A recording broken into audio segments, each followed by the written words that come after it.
Welcome to the video lecture series on media skills.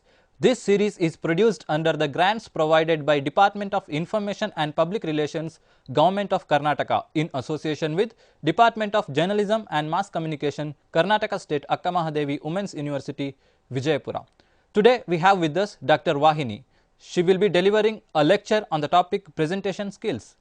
Dr. Vahini is an assistant professor at Department of Electronic Media, Bangalore University. She has 15 years of teaching experience for postgraduate students. She has a PhD in health communication from Kuvempu University, Shimoga. She has published 32 research articles in peer-reviewed journals and books, presented papers at several international conferences and national conferences, and delivered special lectures on media and related fields at media workshops.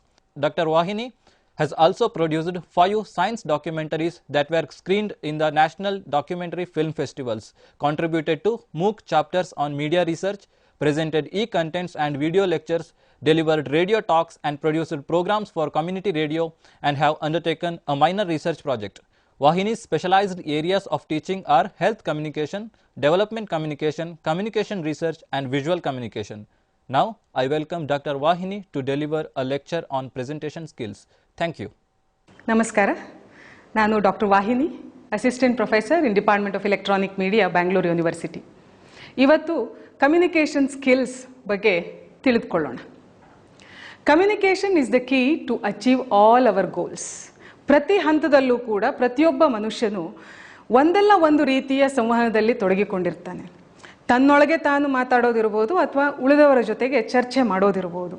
ಸದಾ ಸಂವಹನದಲ್ಲಿ ತೊಡಗಿಕೊಳ್ತಾ ಇರುವಂತಹ ನಮಗೆ ಸಂವಹನ ಹೇಗಿರಬೇಕು, ಅದರಿಂದ ಯಾವ ರೀತಿಯ ವ್ಯತಿರಿಕ್ತ ಅಥವಾ ಸಕಾರಾತ್ಮಕ ಪರಿಣಾಮ ಆಗಬಹುದು ಅನ್ನೋದರ ಬಗ್ಗೆ ಸದಾ ಯೋಚನೆ ಇದ್ದೇ ಇರುತ್ತೆ.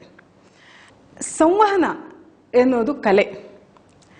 ಹಂತ ಹಂತವಾಗಿ ಅಥವಾ ವ್ಯವಸ್ಥಿತವಾಗಿ ಸಂವಹನವನ್ನು ಮಾಡಬೇಕಾದಾಗ ಅಥವಾ ಮಾಸ್ ಕಮ್ಯುನಿಕೇಷನ್ ಅಂತ ಬಂದಾಗ ಅಲ್ಲಿ ತಂತ್ರಜ್ಞಾನ ಒಳಗೊಂಡಾಗ ಅದನ್ನು ವಿಜ್ಞಾನ ಅಂತ ಕರೆದರೂ ಕೂಡ ಅದೊಂದು ಕಲೆ.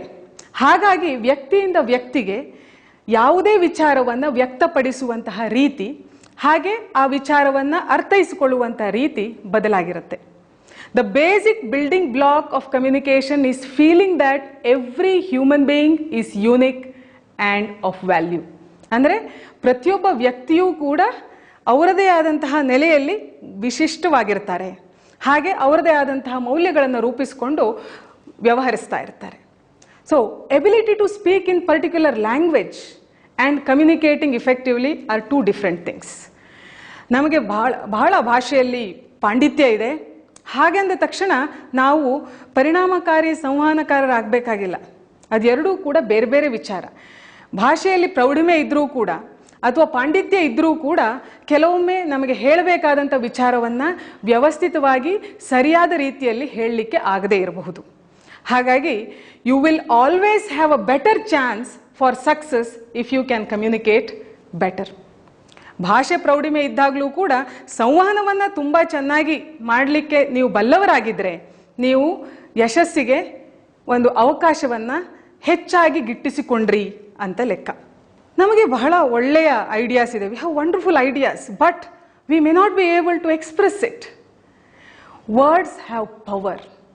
People vote for a candidate because he or she is convincing. ನಾವು ಯಾರಿಗೆ ವೋಟ್ ಮಾಡ್ತೀವಿ ಅಥವಾ ಯಾವುದೋ ಒಬ್ಬ ಆ್ಯಕ್ಟರ್ನ ತುಂಬ ಪ್ರೀತಿಸ್ತೀವಿ, ಯಾಕೆ ಅಂತಂದರೆ ನಮ್ಮ ಭಾವನೆಯನ್ನು ಅವರು ಟಚ್ ಮಾಡ್ತಾರೆ. ಒಬ್ಬ ಕಾಮಿಡಿಯನ್ನನ್ನು ನೋಡಿದಾಗ ಅಥವಾ ಅವರು ಹೇಳುವಂತಹ ಜೋಕ್ಗೆ ನಾವು ನಗ್ತೀವಿ ಅಂತಂದರೆ ಅವರ ಇಮೋಷನ್ಸಿಗೆ ನಾವು ಹೊಂದಿಕೊಳ್ತೀವಿ ಅಥವಾ ಆ ಭಾವನೆಯನ್ನು ನಮ್ಮದಾಗಿಸ್ಕೊಳ್ತೀವಿ ಅಂತಂದರೆ ಅವರ ಮಾತಿನ ತೀಕ್ಷ್ಣತೆ ಹಾಗೂ ಚತುರತೆ ಎಷ್ಟಿರಬೇಕು ಅಂತ ಯೋಚಿಸಿ. ಅಂದರೆ ಸಂವಹನ ಬರೇ ಮಾತು ಅಥವಾ ಭಾಷೆ ಅಷ್ಟಕ್ಕೆ ಸೀಮಿತ ಆಗಿಲ್ಲ, ಅದು ಭಾವನೆಗೆ ಕೂಡ ಸಂಬಂಧಿಸಿದ್ದು. ಅದೇ ರೀತಿ wrong and ineffective communication can create disaster. ಒಂದು ಏರೋಪ್ಲೇನ್ ಓಡಿಸೋವಾಗ ಪೈಲಟ್ಗೂ ಕೋ ಪೈಲಟ್ಗೂ ಏನೋ ಸಂವಹನದಲ್ಲಿ ವ್ಯತ್ಯಾಸ ಆಯಿತು ಅಂತಂದರೆ ಏರ್ ಕ್ರ್ಯಾಶ್ ಕೂಡ ಆಗ್ಬೋದು. ಹಾಗೆಯೇ ಒಂದು ವ್ಯವಸ್ಥೆಯಲ್ಲಿ ಸಂವಹನ ಸರಿಯಾಗಿಲ್ಲ, we commonly call it as miscommunication. If there is miscommunication ಅಂದರೆ ಹೇಳಿದ್ದೊಂದು ಅಂದುಕೊಂಡಿದ್ದೊಂದು ಆದರೆ ಇಡೀ ವ್ಯವಸ್ಥೆಯೇ ಹಾಳಾಗುವಂತಹ ಸಾಧ್ಯತೆ ಇದೆ. ಅದೇ ರೀತಿ ಒಂದು ಮನೆಯಲ್ಲೂ ಕೂಡ families can fall apart if there is wrong communication. So even one alphabet is missing in written communication, it may mislead. Therefore, communication is very very essential. ಹಾಗಾಗಿ ಇವತ್ತಿನ ಪಠ್ಯದಲ್ಲಿ ಪರಿಣಾಮಕಾರಿ ಸಂವಹನದ ವಿವಿಧ ಅಂಶಗಳನ್ನು ನಾವು ತಿಳಿದುಕೊಳ್ಳೋಣ. ಈ ಪಠ್ಯವನ್ನು ನೀವು ಕೇಳಿಸ್ಕೊಂಡಾಗ ನೀವು ತಿಳಿದುಕೊಳ್ಬೇಕಾಗಿರುವಂಥ ವಿಚಾರ ಒಂದು, ಸಂವಹನ ಕಲೆ ಅಂದರೆ ಏನು, ವಾಟ್ ಈಸ್ ಕಮ್ಯುನಿಕೇಷನ್ ಸ್ಕಿಲ್, ಮತ್ತು ಅದರ ಅಗತ್ಯ ಏನು, why do we need communication skill, and communication ಕಲೆಯ ಅಥವಾ ಸಂವಹನ ಕಲೆಯ ಅಂಶಗಳು ಯಾವುವು, what are the elements of communication skill, ಹಾಗೆಯೇ ಸಂವಹನವನ್ನು ಪರಿಣಾಮಕಾರಿಯಾಗಿಸುವ ತಂತ್ರಗಳು ಯಾವುವು, what are the techniques, and ಸಂವಹನ ಕಲೆ ಹೇಗೆ ನಾವು ಬೆಳೆಸ್ಕೊಳ್ಳಬಹುದು, how do we develop communication skill, and what are the barriers of communication skills along with soft skills which are required to be effective communicator. ಪರಿಣಾಮಕಾರಿ ಸಂವಹನಕಾರರಾಗೋದಕ್ಕೆ ಸಾಫ್ಟ್ ಸ್ಕಿಲ್ಸ್ ಯಾವ್ಯಾವುದು ನಮ್ಮೊಳಗೆ ನಾವು ರೂಪಿಸ್ಕೊಳ್ಬೇಕು ಅನ್ನುವಂಥ ವಿಚಾರ, ಅದರ ಜೊತೆಗೆ ಇನ್ನಷ್ಟು ವಿಚಾರಗಳನ್ನು ನಾವು ತಿಳಿದುಕೊಳ್ಳೋಣ. ಹಾಗಾದರೆ ಮೊದಲನೇ ಪ್ರಶ್ನೆ ಎಲ್ಲರ ಮನಸ್ಸಲ್ಲಿ ಮೂಡುತ್ತೆ, ನಮಗೆಲ್ಲರಿಗೂ ಗೊತ್ತಿದೆ ಕಮ್ಯುನಿಕೇಷನ್ ಅಂತಂದರೆ it is derived from Latin word, the meaning is common, ಅಥವಾ ಈ ಲ್ಯಾಟಿನ್ ವರ್ಡ್ ಕಮ್ಯುನಿಸ್ ಅನ್ನುವಂತಹ ಪದದಿಂದ ಕಮ್ಯುನಿಕೇಷನ್ ಅನ್ನುವ ಶಬ್ದ ಹುಟ್ಟಿದೆ. ಅದರ ಅರ್ಥ ಕಾಮನ್ ಅಂತಂದರೆ to bring common understanding between the sender and the receiver. ಯಾರು ಸಂವಹನವನ್ನು ಮಾಡಲಿಕ್ಕೆ ಇಚ್ಛಿಸ್ತಾರೋ ಅಥವಾ ಯಾರು ಮಾಹಿತಿಯನ್ನು ಹೇಳಲಿಕ್ಕೆ ಇಚ್ಛಿಸ್ತಾರೋ, ಯಾರು ಮಾಹಿತಿಯನ್ನು ಕೇಳ್ಕೊಳ್ಬೇಕೋ ಅವರಿಬ್ಬರ ಮಧ್ಯ ಸಮಾನ ಅರ್ಥೈಸುವಿಕೆ ಇದ್ದರೆ ಅದನ್ನು ಸಂವಹನ ಅಂತ ಕರೀತಾರೆ. ಬರೇ ಮಾತನಾಡೋದು ಅಥವಾ ವಿಷಯವನ್ನು ಹಂಚಿಕೊಳ್ಳೋದು ಅಥವಾ ಭಾವನೆಗಳನ್ನು ಹಂಚಿಕೊಂಡಾಗ ಕಮ್ಯುನಿಕೇಷನ್ ಆಗೋದಕ್ಕೆ ಸಾಧ್ಯ ಇಲ್ಲ. So communication is an art and process of creating and sharing idea. ನಾನು ಏನಾದರೂ ಯೋಚನೆ ಇದ್ದರೆ ಅದು ಇನ್ನೊಬ್ಬರೊಳಗೆ ಹಂಚಿಕೊಳ್ಬೇಕು ಅನ್ನುವ ಮಧ್ಯದಲ್ಲಿ ನಡೆಯುವಂಥ ಒಂದು ಪ್ರಕ್ರಿಯೆಯೇ ಸಂವಹನ. ಆದರೆ ಇಫೆಕ್ಟಿವ್ ಕಮ್ಯುನಿಕೇಷನ್ ಅಂತಂದಾಗ ಆ ಐಡಿಯಾದಲ್ಲಿ ರಿಚ್ನೆಸ್ ಇರಬೇಕು, ಆ ಯೋಚನೆ ಇನ್ನೊಬ್ಬರ ಮನಸ್ಸಿಗೆ ಮುಟ್ಟುವ ಹಾಗಿರಬೇಕು. ಯಾವ ಯೋಚನೆಯಿಂದ, ಯಾವ ರೀತಿಯ ಆಳವಾದ ಭಾವನೆಯಿಂದ ಆ ಯೋಚನೆಯನ್ನು ನಾನು ಎಕ್ಸ್ಪ್ರೆಸ್ ಮಾಡ್ತೀನೋ ಅದು ಇನ್ನೊಬ್ಬರಿಗೂ ಕೂಡ ಅದೇ ಭಾವನೆಯ ಮೂಲಕ ತಲುಪುವ ಹಾಗೆ ಇರಬೇಕು. ಆಗ ಸಂವಹನ ಸುಲಲಿತವಾಗಿ ಅಥವಾ ಯಶಸ್ವಿಯಾಗಿ ನಡೆಯಿತು ಅಂತ ಅರ್ಥ. So communication skills are the abilities you use while giving and receiving different kinds of information, which may include new ideas, feelings, or even any update. Okay, so communication skills are the tools that we use to remove the barriers of effective communication. Skill ಕಲೆ ಯಾವಾಗ ಬೇಕಾಗತ್ತೆ ಅಂತಂದರೆ ಏನಾದರೂ ನಮಗೆ ತೊಂದರೆಗಳು ಬಂದಾಗ, ಅಡೆತಡೆಗಳು ಬಂದಾಗ ಅದನ್ನು ಮೀರಿ ನಾವು ಅಂದುಕೊಂಡದ್ದನ್ನು ಸಾಧನೆ ಮಾಡಬೇಕು ಅಂತಂದರೆ ಅದಕ್ಕೊಂದು ಕಲೆ ಬೇಕು. ಆ ಕಲೆಯ ಮೂಲಕ ನಾವು ಬರುವಂಥ ಅಡೆತಡೆಗಳನ್ನು ಮೀರಬಹುದು ಅಥವಾ ಅದನ್ನು ಬದಿಗೆ ಸರಿಸಬಹುದು ಅನ್ನುವಂಥ ಉದ್ದೇಶ. So communication skills are the tools that we use to remove the barriers of effective communication. ಪರಿಣಾಮಕಾರಿ ಸಂವಹನ ಮಾಡೋದಂದರೆ ಏನು? ಒಂದು ಮಾಹಿತಿಯನ್ನು ಪ್ರಸಾರ ಮಾಡುವಾಗ ಆ ಪ್ರಸಾರ ಮಾಡುವಂತಹ ಮಾಹಿತಿಯ ವಸ್ತು ವಿಷಯ ಹಾಗೂ ಸಂದರ್ಭ ವಿಚಾರವನ್ನು ಹೇಳುವವರಲ್ಲಿ ಹಾಗೂ ಪಡೆದುಕೊಳ್ಳುವವರಲ್ಲಿ ಸಮಾನವಾಗಿರಬೇಕು. ನಾನೇನೋ ಒಂದು ಹೇಳಿದಾಗ ನೀವು ಇನ್ನೊಂದು ರೀತಿಯಲ್ಲಿ ಅರ್ಥ ಮಾಡಿಕೊಂಡ್ರೆ, if I tell you one thing and you hear another, have I communicated? No, ನಾನು ಸಂವಹನ ಮಾಡಿದ ಹಾಗೆ ಆಗೋದಿಲ್ಲ. So if you look at this angle, communication involves perception of the information as much as the delivery of the information. ಮಾಹಿತಿಯನ್ನು ನಾನು ಕೊಡೋವಾಗ ಎಷ್ಟು ಪ್ರಾಮುಖ್ಯತೆ ಇದೆಯೋ ಅಥವಾ ನಾನು ಮಾಹಿತಿಯನ್ನು ಕೊಡುವುದಕ್ಕೆ ಎಷ್ಟು ಪ್ರಾಮುಖ್ಯತೆ ಇದೆಯೋ ಹಾಗೇನೆ ನೀವು ಆ ವಿಚಾರವನ್ನು ತಿಳಿದುಕೊಳ್ಳುವುದಕ್ಕೂ ಕೂಡ ಅಷ್ಟೇ ಪ್ರಾಮುಖ್ಯತೆ ಇದೆ. ಅಂದರೆ ಇಟ್ ಈಸ್ 50-50. ನಾನು ಮಾಹಿತಿಯನ್ನು ಕಳಿಸಿದ ತಕ್ಷಣ ಸಂವಹನ ಆಗೋದಿಲ್ಲ, ನೀವು ಪಡೆದುಕೊಂಡ ತಕ್ಷಣ ಸಂವಹನ ಆಗೋದಿಲ್ಲ. ನಾನು ಮಾಹಿತಿಯನ್ನು ಕಳಿಸಿದ ರೀತಿಯಲ್ಲಿ ನೀವು ಅದನ್ನು ಪಡೆದುಕೊಂಡ್ರೆ ಆಗ ಸಂವಹನ ಆಗೋದಕ್ಕೆ ಸಾಧ್ಯ ಇದೆ. So effective communication is about more than just exchanging information. It is about understanding the emotion and intentions behind the information.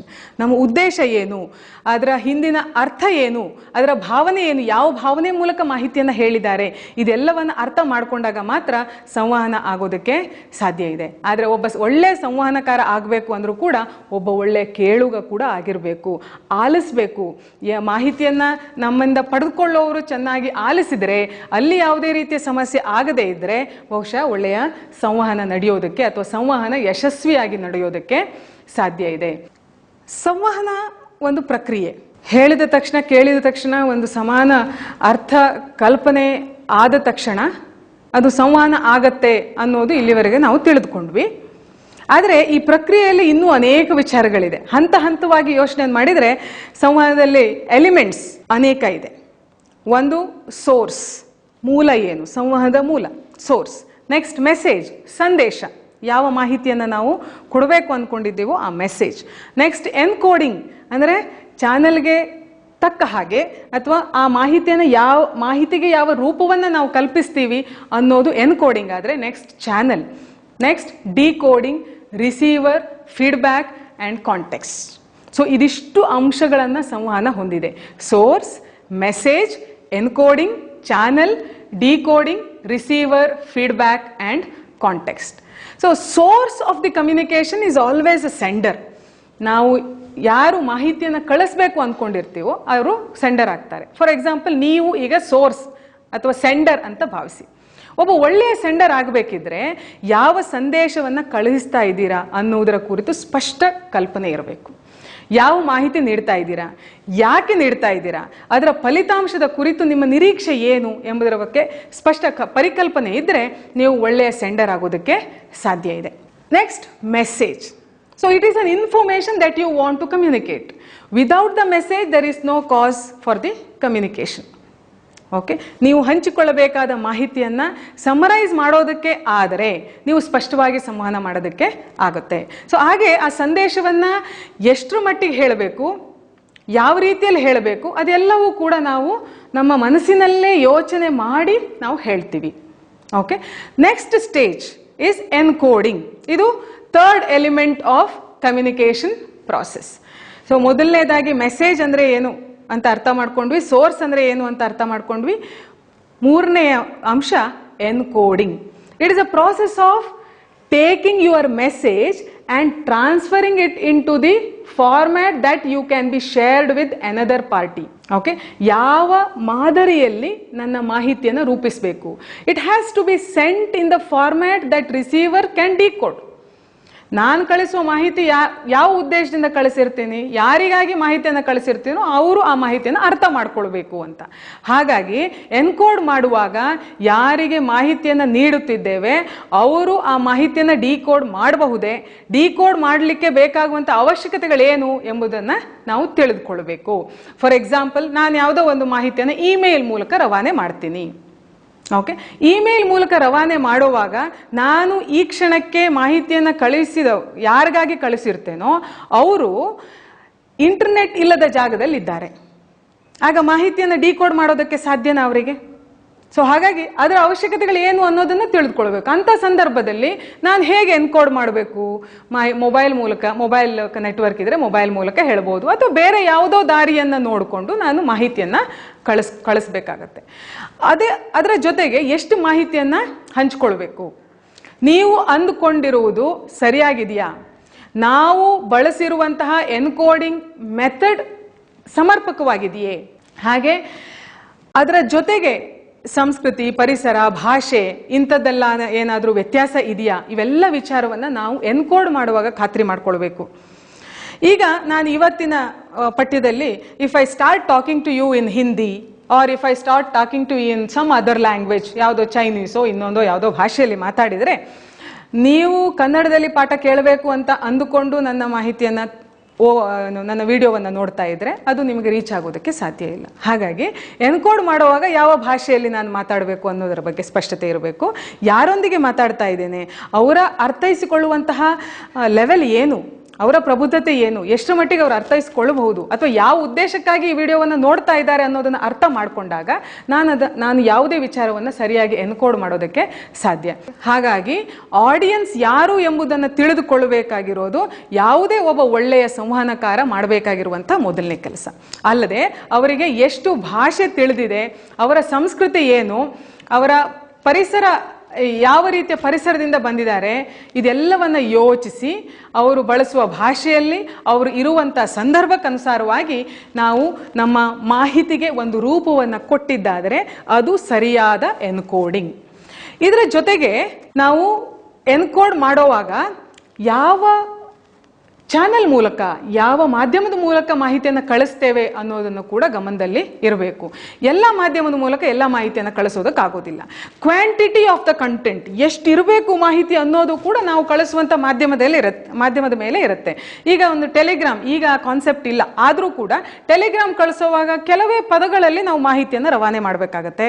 Okay, ಹಾಗೇನೆ ಮೊಬೈಲ್ ಫೋನ್ ಆದರೆ ಅಥವಾ ಯಾರೊಂದಿಗೆ ನಾವು ಎಷ್ಟು ಕಾನ್ವರ್ಸೇಷನ್ ಮಾಡಬಹುದು ಅನ್ನೋದ್ರ ಆಧಾರದ ಮೇಲೆ ನಾವು ಎಷ್ಟು ಮಾಹಿತಿಯನ್ನು ಹಂಚಿಕೊಳ್ಬಹುದು ಅಥವಾ ಮಾಹಿತಿಗೆ ಎಷ್ಟೊಂದು ಹಿನ್ನೆಲೆಯನ್ನು ನೀಡಬಹುದು ಅನ್ನೋದು ನಿರ್ಧಾರ ಆಗುತ್ತೆ. ಅದೇ ರೀತಿ ರಿಟರ್ನ್ ಕಮ್ಯುನಿಕೇಶನ್, ಯಾವುದೋ ಒಂದು ಫಾರ್ಮಲ್ ಲೆಟರ್ ಬರಿಬೇಕು, ಪತ್ರ ಬರೆಯುವಾಗ ಪುಟಗಟ್ಟಲೆ ಪತ್ರವನ್ನು ಬರೆಯೋದಕ್ಕಾಗೋದಿಲ್ಲ, ಅದನ್ನು ಓದದೇ ಇರಬಹುದು.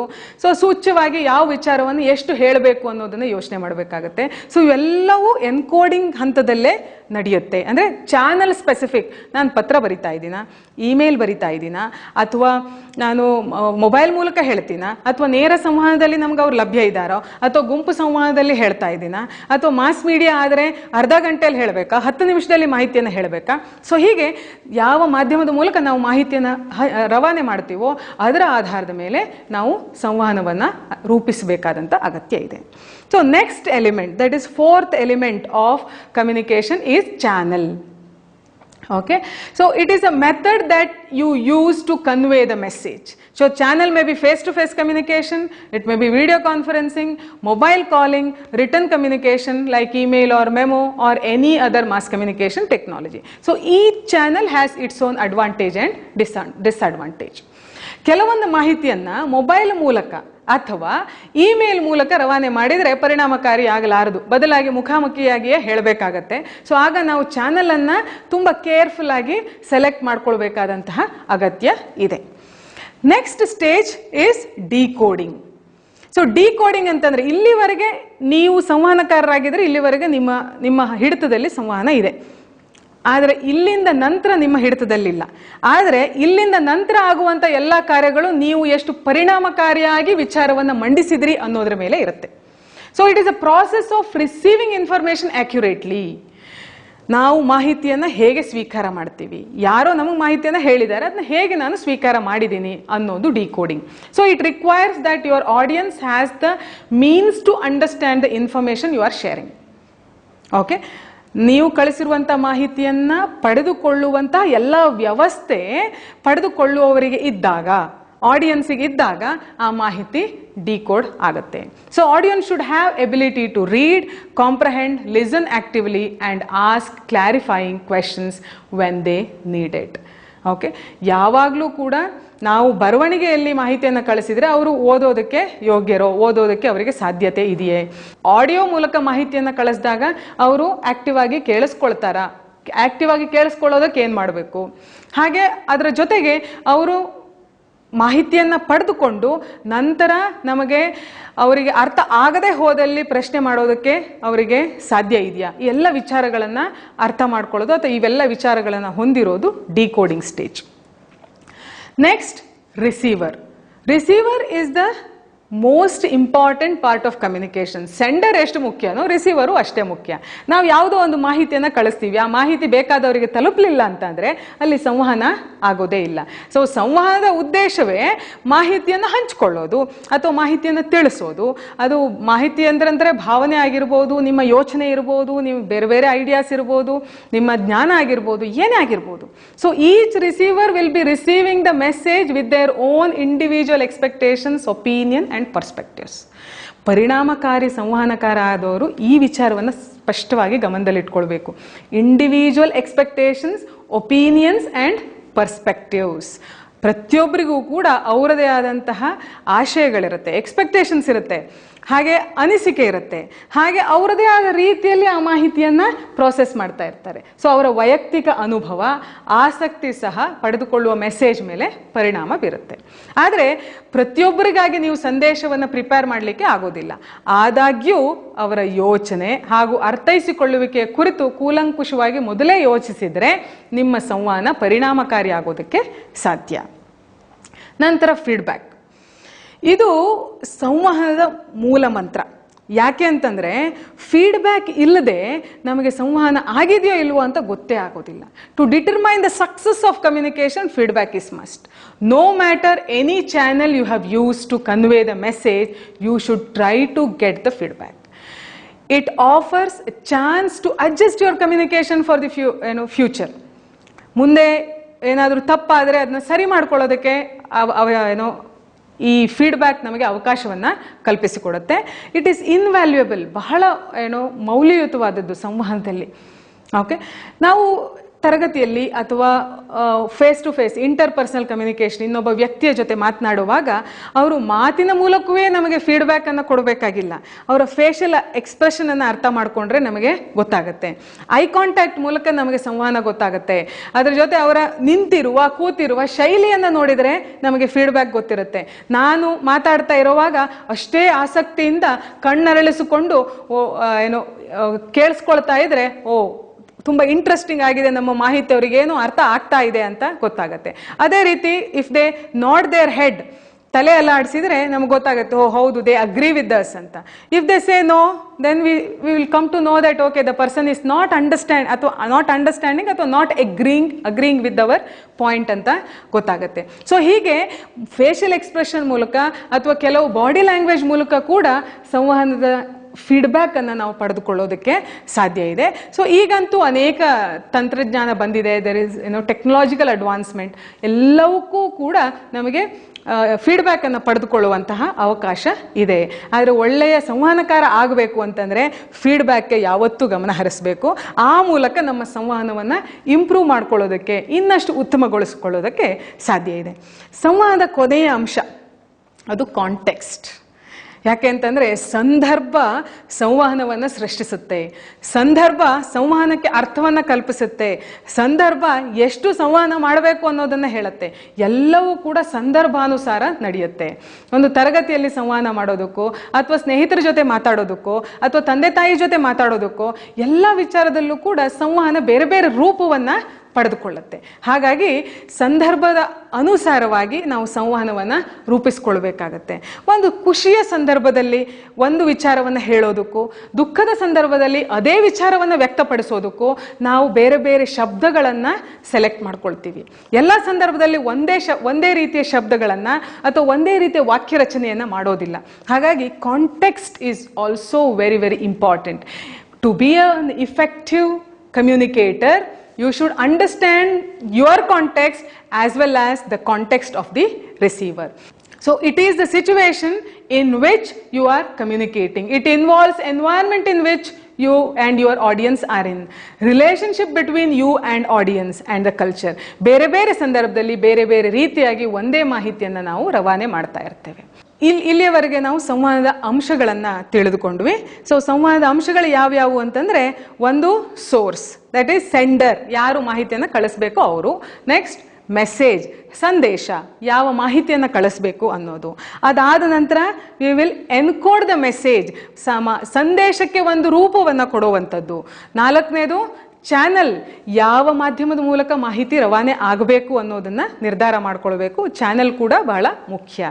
ಅದಾದ ನಂತರ ಡಿಕೋಡ್, ಚಾನಲ್ ಮೂಲಕ ಹೋಗಿರುವಂಥ ಮಾಹಿತಿ ಯಾವ ರಿಸೀವರ್ಗೆ ತಲುಪುವಾಗ ಆ ರಿಸೀವರ್ಗೆ ಪೂರಕವಾದಂತಹ ಭಾಷೆಯಲ್ಲಿ ಅಥವಾ ರೀತಿಯಲ್ಲಿ ಆ ಮಾದರಿಯನ್ನು ಹೊಂದುವಂಥದ್ದು.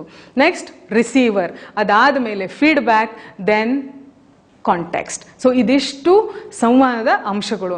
ಹಾಗೆ ಪರಿಣಾಮಕಾರಿ ಸಂವಹನದಲ್ಲಿ ಯಾಕೆ ನಾವು ಸಂವಹನದ ಅಂಶಗಳನ್ನು ಯೋಚನೆ ಮಾಡ್ತೀವಿ ಅಂತಂದರೆ, ಪ್ರತಿಯೊಂದು ಅಂಶವನ್ನು ಗಮನದಲ್ಲಿಟ್ಟುಕೊಂಡು ನಾವು ಸಂವಹನವನ್ನು ರೂಪಿಸಿದಾಗ, ಸಂದೇಶವನ್ನು ರೂಪಿಸಿದಾಗ, ಸಂವಹನವನ್ನು ಮಾಡಿದಾಗ ಅದು ಪರಿಣಾಮಕಾರಿಯಾಗಿ ಇರುತ್ತೆ. Okay, now let us look into different aspects of communication. ಒಂದು ಸಂವಹನ ಪ್ರಕ್ರಿಯೆಯಲ್ಲಿ ಏನೆಲ್ಲ ಒಳಗೊಂಡಿರುತ್ತೆ ಅಂತ ಹೇಳಿ ನಾನು ಹೇಳಿದೆ. ಆದರೆ ಈಗ ಒಬ್ಬ ಸೆಂಡರ್ ಆಗಿ, ಒಂದು ಮಾಹಿತಿಯನ್ನು ರವಾನೆ ಮಾಡುವವರಾಗಿ ನಾವು ಯಾವ್ಯಾವ ವಿಚಾರವನ್ನು ಗಮನದಲ್ಲಿಟ್ಕೊಳ್ಬೇಕು. ಒಂದು ಮಾಹಿತಿಯನ್ನು ಕಳಿಸೋವಾಗ ಮೊದಲನೇ ಮುಖ್ಯ ಅಂಶ ನಾನ್ ವರ್ಬಲ್ ಕಮ್ಯುನಿಕೇಷನ್. ಅಂದರೆ ನಾನು ಯಾವ ರೀತಿ ಮುಖಭಾವ ಇರುತ್ತೆ, ನನ್ನ ಬಾಡಿ ಲ್ಯಾಂಗ್ವೇಜ್ ಹೇಗಿರುತ್ತೆ, how am I standing, how enthusiastic I am, how confident I am, ಇವೆಲ್ಲವೂ ಕೂಡ ಗೊತ್ತಾಗೋದು ನಮ್ಮ ಬಾಡಿ ಲ್ಯಾಂಗ್ವೇಜ್ ಮೂಲಕ. ಅದನ್ನು ನಾವು ನಾನ್ ವರ್ಬಲ್ ಕಮ್ಯುನಿಕೇಷನ್ ಅಂತ ಹೇಳ್ತೀವಿ. ಓಕೆ, ಆದರೆ ಯಾವುದೇ ಸಂವಾದದಲ್ಲಿ ಆ 3 ಅಂಶಗಳು, ಒಂದು ನಾನ್ ವರ್ಬಲ್ ಕಮ್ಯುನಿಕೇಷನ್, ಇನ್ನೊಂದು ಟೋನ್ ಆಫ್ ಯುವರ್ ವಾಯ್ಸ್, ಮೂರನೇದು ವರ್ಡ್ಸ್.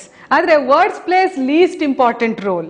ಒಂದು ಭಾವ, ಇಂಟೋನೇಷನ್ ಅಂತ ಕರಿಬಹುದು, ಅಥವಾ ಟೋನ್ ಆಫ್ ಯುವರ್ ವಾಯ್ಸ್ ಅಂತ ಕರಿಬಹುದು. ಇನ್ನೊಂದು ನಾನ್ ವರ್ಬಲ್ ಕಮ್ಯುನಿಕೇಷನ್. ಇದು ಅರ್ಧ ಸಂವಹನವನ್ನು ಮುಗಿಸಿಬಿಡುತ್ತೆ. ನಾನ್ ವರ್ಬಲ್ ಕಮ್ಯುನಿಕೇಷನ್ ನಮ್ಮ ವರ್ಡ್ಸಿಗೆ, ನಾವು ಹೇಳುವಂಥ ಪದಕ್ಕೆ ಪೂರಕವಾಗಿದ್ರೆ ಅರ್ಧ ಸಂವಹನ ಅಲ್ಲಿ ಮುಗಿದ ಹಾಗೆ. So it is composed of body language, our tone of your voice and the words. So communication are more than a spoken word, that we need to remember. Written communication ಬಹಳ ಚಾಲೆಂಜಿಂಗ್. ಯಾಕೆ ಅಂತಂದ್ರೆ ಅಲ್ಲಿ ಬರೇ ಶಬ್ದಗಳಿರುತ್ತೆ, ನಮಗೆ ಯಾವುದೇ non verbal clues ಅನ್ನ ಅಥವಾ Qs ಅನ್ನು ಕೊಡೋದಕ್ಕೆ ಸಾಧ್ಯ ಆಗೋದಿಲ್ಲ. ಸೊ ಹಾಗಾಗಿ ರಿಟರ್ನ್ ಕಮ್ಯುನಿಕೇಷನ್ ಇಸ್ ಚಾಲೆಂಜಿಂಗ್. ಆದರೆ ಓರಲ್ ಕಮ್ಯುನಿಕೇಷನ್ ಅಂತ ಬಂದಾಗ ಅಲ್ಲಿ ನಾನ್ ವರ್ಬಲ್ ಕಮ್ಯುನಿಕೇಷನ್ ಇರುತ್ತೆ, ಸ್ವರಭಾವ ಹೇಗಿರಬೇಕು ಅನ್ನೋದಿರುತ್ತೆ, ಅದರ ಜೊತೆಗೆ ಪದಗಳು ಇರುತ್ತೆ. So it is composed of words, body language and tone of your voice. So people tend to believe you based on your non-verbal communication than your verbal communication.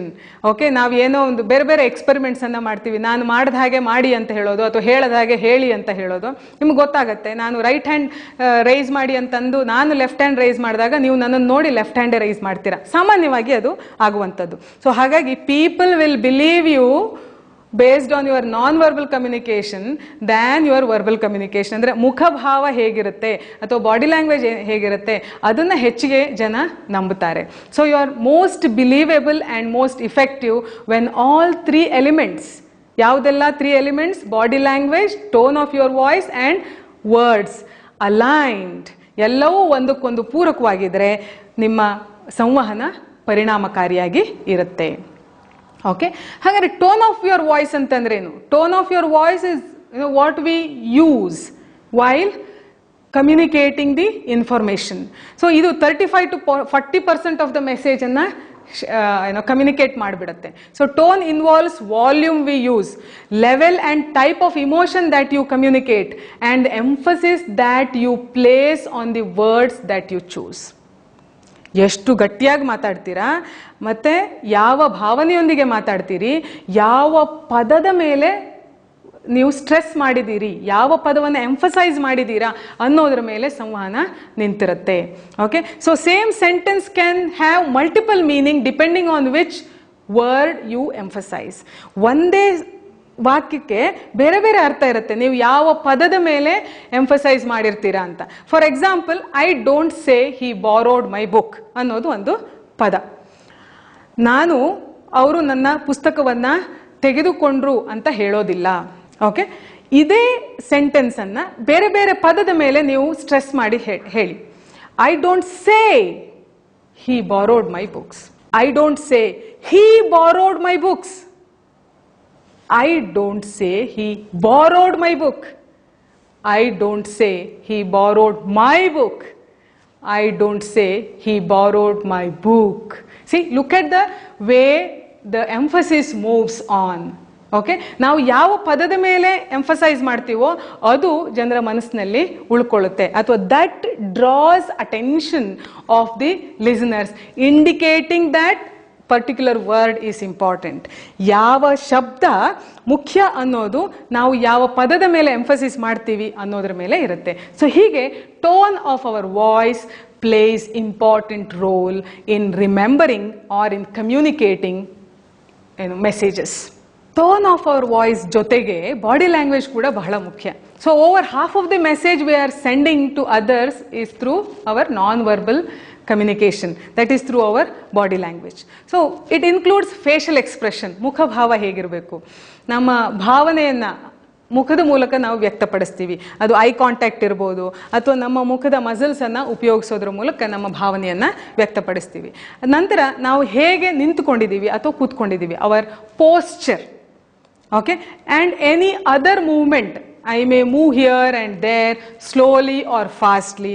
ನಾವು ವೇಗವಾಗಿ ಓಡಿದಾಗ ಅಂದ್ಕೊಳ್ತೀವಿ, ಓ ಏನೋ ಭಾಳ ಅರ್ಜೆಂಟಾಗಿ ಏನೋ ನೀಡಿದೆ, ಅದಕ್ಕೆ ಧಾವಂತದಿಂದ ಓಡ್ತಾ ಇದ್ದಾರೆ ಅಂತ. ಅಥವಾ ನಿಧಾನಕ್ಕೆ ಹೋಗ್ತಾ ಇದ್ದರೆ, ಓ ಏನು ಅರ್ಜೆಂಟ್ ಏನು ಇಲ್ವೇನೋ ಅಂತ. ಸೊ ಯಾವ ರೀತಿಯಲ್ಲಿ ನಿಂತ್ಕೊಂಡಿದ್ದೀವಿ ಕೂತ್ಕೊಂಡಿದ್ದೀವಿ ಅನ್ನೋದ್ರ ಮೂಲಕನೂ ಕೂಡ ಭಾವನೆ ಗೊತ್ತಾಗುತ್ತೆ, ಅಥವಾ ಹೇಳುವ ವಿಚಾರದ ಗಹನತೆ ಗೊತ್ತಾಗುತ್ತೆ. ಅದ್ರ ಜೊತೆ eye contact, that is very very important part of any communication. ಯಾಕಂದರೆ ಐ ಕಾಂಟ್ಯಾಕ್ಟ್ ಮೂಲಕ you can appeal your receiver as well as you can contact or communicate with your receiver. Next, breathing rate ಅಂತ ಹೇಳಿ ಜೋರಾಗಿ ಉಸಿರಾಡ್ತಾ ಮಾತಾಡಿದರೆ ಉಸಿರು ಬಗ್ಗೆ ಜನರಿಗೆ ಗಮನ ಹೋಗುತ್ತೆ ಹೊರತು ನೀವು ಮಾತಾಡುವ ಪದಗಳ ಬಗ್ಗೆ ಗಮನ ಹೋಗೋದಿಲ್ಲ. ಅಥವಾ ತುಂಬ ಜೋರಾಗಿ ಏದುಸಿರು ಬಿಟ್ಟುಕೊಂಡು ಯಾರಾದರೂ ಮಾತಾಡ್ತಾ ಇದ್ದರೆ ಏನೋ ಗಾಬರಿ ಆಗುವಂಥ ವಿಚಾರ ಇದೆ, ಏನೋ ಅರ್ಜೆಂಟ್ ಆಗಿರುವಂಥ ಮಾಹಿತಿ ಇದೆ ಅಂತ ನಮಗೆ ಅದು ಗಮನಕ್ಕೆ ಬರುತ್ತೆ. ಅಂದರೆ context, it creates the context of communication. Next, swallowing or coughing.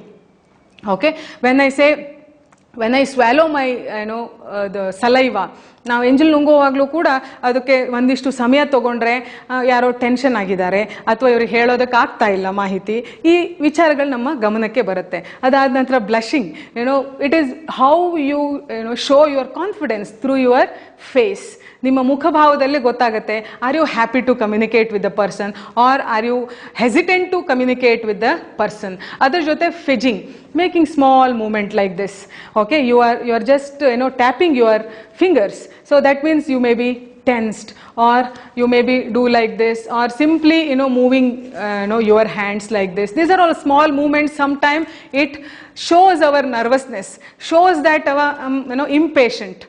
Okay, we want to talk but my hands are moving fast, or unnecessary body movements I am making, that shows whether I am impatient or whether I am nervous. So ಈ ವಿಚಾರಗಳು ಕೂಡ ನಮಗೆ ಗೊತ್ತಾಗುತ್ತೆ. So ಇವೆಲ್ಲವೂ ಸೇರಿ body language ಆಗುತ್ತೆ. So ಆ body language ಅನ್ನು ಕೂಡ ನಾವು ಗಮನದಲ್ಲಿ ಇಟ್ಕೊಂಡು ಸಂವಹನವನ್ನ ಮಾಡಬೇಕಾಗುತ್ತೆ. So we recognise the communication instinctively without having been told what it means through the body language. ಏನು ಅಂತ ಹೇಳಬೇಕಾಗಿಲ್ಲ, ಬಾಡಿ ಲ್ಯಾಂಗ್ವೇಜ್ ನೋಡಿದ ತಕ್ಷಣ ಗೊತ್ತಾಗುತ್ತೆ ಎಷ್ಟು ಆಸಕ್ತಿದಾಯಕವಾಗಿ ಮಾತಾಡೋದಕ್ಕೆ ಇಷ್ಟಪಡ್ತಾ ಇದ್ದಾರೆ ಅಥವಾ ಬೇಸರದಲ್ಲಿದ್ದಾರಾ, ಎನರ್ಜಿ ಇದೆಯಾ ಇಲ್ವಾ, ಎಲ್ಲವೂ ಕೂಡ ನಮಗೆ ತಿಳಿಯುತ್ತೆ. It is not what you say, how you say it that matters most in relaying any message. ಹೇಗೆ ಹೇಳ್ತೀರಾ ಅನ್ನೋದು ಮುಖ್ಯ ಆಗತ್ತೆ. So you can mimic another's body language when you want to express support for them. So ಇನ್ನೊಬ್ಬರ body language ಹೇಗಿದೆ ಅದೇ ರೀತಿ ನಾವು ಮಿಮಿಕ್ ಮಾಡಬಹುದು. ಮಿಮಿಕ್ ಮಾಡಿದಾಗ ಇವ್ರು ಹಾಗೆ ಅವರು ಅಂತ ಇನ್ನೊಬ್ರು ತಿಳಿದುಕೊಳ್ಬೋದು. ಅಥವಾ ಇನ್ನೊಬ್ರದ್ದು ಬಾಡಿ ಲ್ಯಾಂಗ್ವೇಜ್ ಚೆನ್ನಾಗಿದೆ, ವೈ ಕ್ಯಾಂಟ್ ಐ ಅಡಾಪ್ಟ್ ಅಂತಾನು ನಾವು ಯೋಚನೆ ಮಾಡ್ಬೋದು. So you can use person's body language to realise that your message is incomplete. Okay, ಅವರು ನಮಗೇನೋ ಹೇಳ್ತಾ ಇದ್ದಾರೆ, ಮಾಹಿತಿಯನ್ನು ನಾವು ರವಾನೆ ಮಾಡೋರು ಏನೋ ಹೇಳ್ತಾ ಇದ್ದಾರೆ ಅಂತಂದಾಗ ನಾನು ಅದನ್ನ ಬಹಳ ಆಸಕ್ತಿದಾಯಕವಾಗಿ ಕೇಳೋದ್ರ ಮೂಲಕ, ಅಂದರೆ receiver's body language is also important. Okay, when somebody is talking and suddenly I was very curiously listening and suddenly I relax, so that also communicates. ಅಂದರೆ ಫೀಡ್ಬ್ಯಾಕ್ ಕೂಡ ಬಾಡಿ ಲ್ಯಾಂಗ್ವೇಜಿಂದ ನಾವು ಪಡೆದುಕೊಳ್ಳೋದಕ್ಕೆ ಸಾಧ್ಯ ಇದೆ.